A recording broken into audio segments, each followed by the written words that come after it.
We wish you a Merry Christmas. We wish you a Merry Christmas. Oh, hi. If you're in the process of decorating for holidays, now is the perfect time for you to declutter 3 different items. Number 1, if they're broken, it's time to put it in the trash.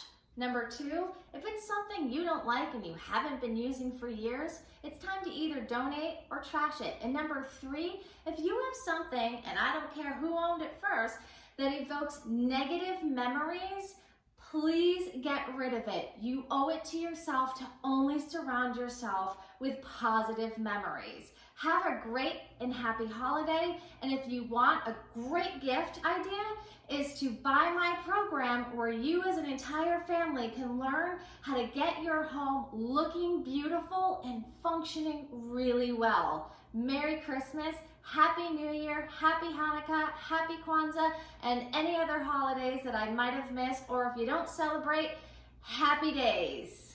Oh, this used to be Grandpa's. Oh, but then I remember all the Christmases with Grandpa, and he used to get super drunk and then tell me I would never amount to anything. Huh. Bye, Grandpa. Hope you love my tips. Thanks for watching. Like, follow, and hey, any favorite holiday tips? Put them in the comments.